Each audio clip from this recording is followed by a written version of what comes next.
شہر کے پرانے محلے میں ایک بڈھا موچی رہتا تھا جس کا نام بابا کریم تھا۔ وہ سارا دن دھوپ میں بیٹھ کر لوگوں کے جوتے گانٹتا تھا۔ اس کا بیٹا حامد شہر میں نوکری کی تلاش میں بھٹکتا رہتا، لیکن ہر جگہ سفارش اور رشوت کا بازار گرم تھا۔ ایک دن حامد گھر آیا اور غصے میں بولا، ابا، ہماری ایمانداری ہمیں بھوکا مار دے گی۔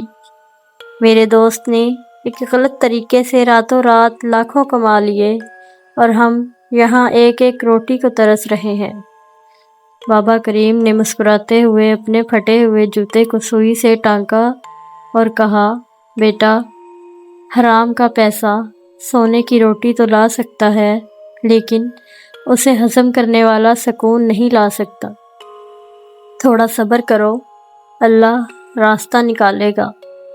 اگلی صبح حامد کو راستے میں ایک بھری ہوئی تھیلی ملی۔ جب اس نے کھولا تو اس میں سونے کے زیورات اور ڈھیر سارا کیش تھا۔ حامد کا دل دھڑکا۔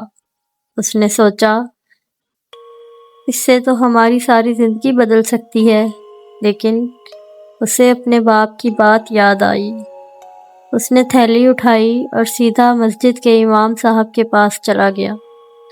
امام صاحب نے اعلان کروایا تو پتہ چلا کہ وہ ایک غریب بیوہ کی بیٹی کا جہیز تھا جو اس نے برسوں کی محنت سے جوڑا تھا اور راستے میں گر گیا تھا۔ جب وہ عورت تھیلی لینے آئی تو اس کی آنکھوں میں آنسو تھے۔ اس نے حامد کو دعا دی، بیٹا، اللہ تجھے وہاں سے دے گا جہاں سے تیرا گمان بھی نہیں ہوگا۔ اس دن کے بعد شہر کے ایک بڑے فیکٹری مالک بابا کریم کی دکان پر آئے۔